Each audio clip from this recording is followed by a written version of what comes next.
So, Andre, I did a little background research last night, and That's not good. one of your interviews in 2014, you said rock music was your first love. Yeah, So, it still is.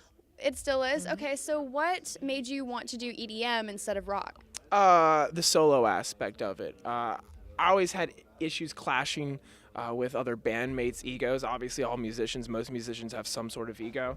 And, everybody has an opinion. I just like mine the best. And so it's one of those things where I wanted that full control of it. I wanted to be able to, basically tackle all aspects without having to check with one person or give the project to another person.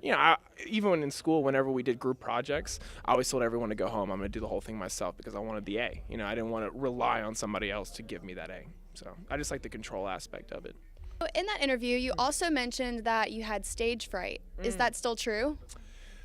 Yes, but in a different way, I suppose. I don't get the same kind of want to run in the corner and cry my eyes out in a ball fear anymore. I don't have that, but it's definitely more of, I guess, more anticipation. So I guess it's not really fright anymore, and it's not really anxiety, but it's like a game time anticipation. So those kind of butterflies. So yes, but also no. So, how do you prepare yourself before a show?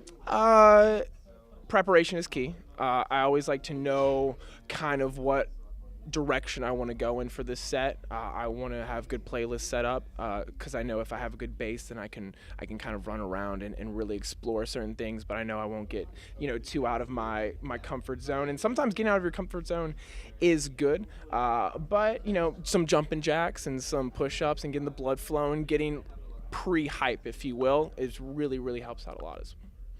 Speaking of your set, I saw you mentioned that 21 out of 30 of your songs in your set are original. So in 3 words, how would you describe the mood of that set? Okay. Well, I always like to say that the music I make is anthemic bass music or emphatic bass music. So I really hope y'all got that crack on audio. But I really like things that sound like, symphonic in a way, so very loud and wide. I like really pretty things, but I also like really heavy things. So 3 words: anthemic, emphatic, and melodious. Melodious. Yeah, like melody. I like that word. Okay. So how do you want a listener to feel when they hear your music? Euphoric. So let's get into your creative process a little bit. How do you write a song? It changes per song. It really depends on where I find the inspiration to begin with.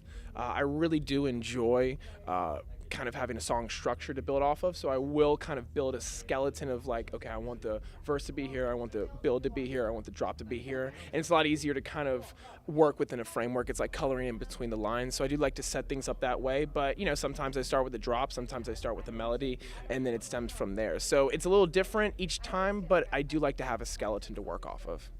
And what is your inspiration to your songs? Well, to be honest with you, I don't really listen to too much dance music, so a lot of it comes from, I guess, my passions in other styles of music. So a lot of it, I sometimes like to start off with maybe a lyric or a feeling. I sometimes even like to take a melody that I've really enjoyed from another artist and try to rework it in my own special way, which is really cool. So like, a song that really speaks to me, I'll be like, okay, I really like what they used in that. How can I maybe change it and keep that kind of feeling and make it my own? So you've been making music for a long time. How many years? I've been doing music since I was about 10. Right. So what is one of the most important lessons that you've learned as you've grown as an artist? That's a really great question.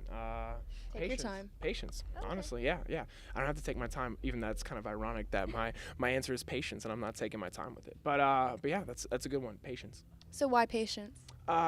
Because it really takes a second for you to really find your sound, and I really got flustered for a very long time being like, each song I wrote, it wasn't really cohesive in a certain way, and it took about 4 to 5 years to really find the cohesion in the sound that I wanted, and it would really frustrate and fluster me when I didn't have that.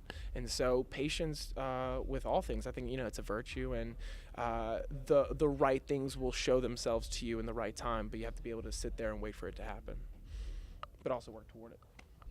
What does music mean to you? That's another really great question. You can hold the mic if you want.